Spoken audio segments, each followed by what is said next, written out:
தமிழ்நாட்டில் நாடாளுமன்ற தேர்தலுக்கான வேட்புமனுக்கள் மீதான பரிசீலனை முடிவடைந்த நிலையில் இன்று மாலை இறுதி வேட்பாளர் பட்டியல் வெளியிடப்பட உள்ளது.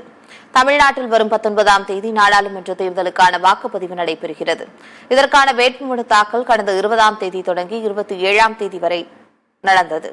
தமிழ்நாட்டில் உள்ள 39 தொகுதிகளில் போட்டியிட மொத்தம் 1749 வேட்புமனுக்கள் தாக்கல் செய்யப்பட்டன. பரிசீலனையின் போது அவற்றில் 664 மனுக்கள் நிராகரிக்கப்பட்டன. 1085 மனுக்கள் ஏற்கப்பட்டன. அதிகபட்சமாக கரூர் மக்களவை தொகுதியில் 56 பேரும், குறைந்தபட்சமாக நாகை தொகுதியில் 9 பேரும் களத்தில் உள்ளனர். விளவங்கோடு சட்டமன்ற இடைத்தேர்தலில் போட்டியிட மொத்தம் 22 பேர் வேட்புமனுக்கள் தாக்கல் செய்யப்பட்ட நிலையில் 8 மனுக்கள் நிராகரிக்கப்பட்டன. 14 மனுக்கள் ஏற்கப்பட்டன.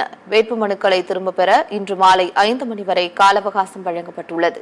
அதன் பின்னர் இறுதி வேட்பாளர் பட்டியல் வெளியிடப்பட உள்ளது. சின்னம் பெறாத கட்சிகள் மற்றும் சுயேட்சைகளுக்கும் சின்னங்கள் ஒதுக்கப்பட உள்ளது. இறுதி வேட்பாளர் பட்டியல் வெளியானதும் அடுத்த 18 நாட்களுக்கு தமிழ்நாட்டில் அடல் பறக்கும் பிரச்சாரம் நடைபெற உள்ளது. தேர்தலுக்கான பரப்புரை வரும் 17ஆம் தேதியுடன் நிறைவடைய உள்ளது.